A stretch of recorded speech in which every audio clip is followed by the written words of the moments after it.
Kaip jūs žalojat save? Kai pasiimat svorius, atsistojat ir jums sako atlikti šitą pratimą. Kaip jūs save žalojat? Sporto salėse. Arba va taip. Nu, mano tokia laikysena. O koks mano reikalas? Jeigu jūs nesitaisysit nuo pat pradžių, tiesiog taisykitės, įsijunkite protą, nuleiskite pečius, pastatykite kaklą į priekį. Viską tvarkingi, o ne iškart darykite tą pratimą. Kaip jūs atrodytumėt, jeigu jūs va taip darytumėt, aš ateičiau jūs pataisyti arba jūs pati taisytumėtės. Jūs nuleistumėt pečius, stengitumės ne taip laikytis, ne va taip.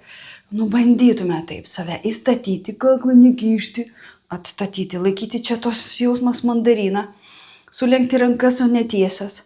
Ir krūtinę, matot, ne viršui, krūtinė. Iškvepiu, įkvepiu, iškvepiu, įkvepiu, iškvepiu. Va čia yra tobulas variantas, nauda.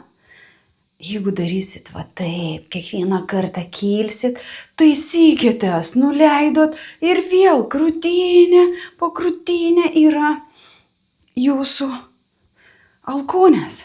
Kvepuojat. Jeigu darysit tokių kampų, biški petis pakėlęs, tipo aš esu tiesi kaip žmogus, dabar darys pratimus. Vienas petis pakėlęs, niekas nieko nesako, jūs esat neįdomus žmogus jam. Kam jūs jam įdomus? Petisgi pakėlęs, jūs traumuojat save, traumuojat vidinius organus, jūs traumuojat stuburą, traumuojat kaklą, viską, kas įmanoma. Ką jūs padarot? Pasižiūrėt į veidrodį, nuleidot, išsilyginot ir atliekat pratimą. Va toks va gyvenimas.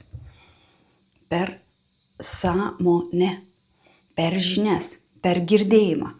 Į Oksankos bendruomenę, kuris labai daug dalykų išmoksite ir nenorėsite iš manęs išeiti.